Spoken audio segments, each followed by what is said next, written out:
A més, nosaltres havíem presentat un escrit, que ara vos el farem arribar,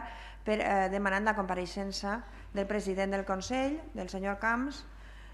Vos vaig a llegir literalment el que hem demanat. Per a informar de totes les adjudicacions realitzades pels diferents departaments de les conselleries de la Generalitat Valenciana i aclarir qualsevol indici de dubte sobre la legalitat de les mateixes, amb tranquil·litat, transparència, sentit de la lleialtat i la responsabilitat en tot allò que li siga preguntat pels diputats i diputades.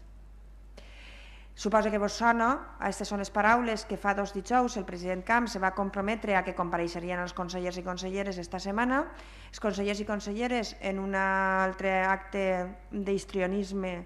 que no té límits en aquest moment en aquesta institució, ens estan dedicant, jo crec que en una nova estratègia de matar-nos d'avorriment a l'oposició, jo crec, a contar-nos el que ja ens han contat en diverses compareixences, a inici de legislatura, a inici de sessions, i per tant burlant-se de les declaracions públiques que va fer el president del Consell. Per tant, nosaltres demanem la compareixença directament del president en les seues pròpies paraules, les paraules que ell va dir el dijous dia 19 de febrer, i per tant demanem que siga conseqüent amb allò a lo que s'ha compromès. Curiosament, este escrit tenia registre d'entrada 32.344 i no s'ha tramitat avui per la mesa, però sí que s'han tramitat 2 escrits posteriors, el 32.345 i el 46. El 45 és l'excusa de la consellera d'Indústria que no vindrà esta vesprada, i el 46 serà la petició de la convocatòria de la Comissió d'Agricultura. Quan jo he preguntat per què no s'havia tramitat aquest escrit, m'han dit que ja s'havia acabat la reunió de la mesa. Quan jo he preguntat per què entonces s'han tramitat els escrits posteriors a este,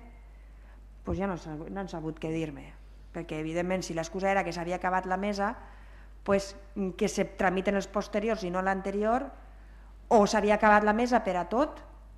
o el criteri, des de luego, és un altre. I el criteri és la discrecionalitat, quan no l'arbitrarietat, de que el que me molesta no ho tramite i el que no me molesta ho tramite.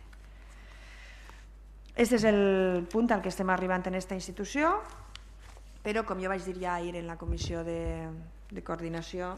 he passat de la indignació a la hilaritat i prefereix el que queda, per almenys de període de sessions, riure'm de les coses que enfadar-me.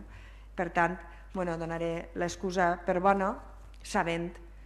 que no és eixa la raó, però mos riurem en comptes de plorar.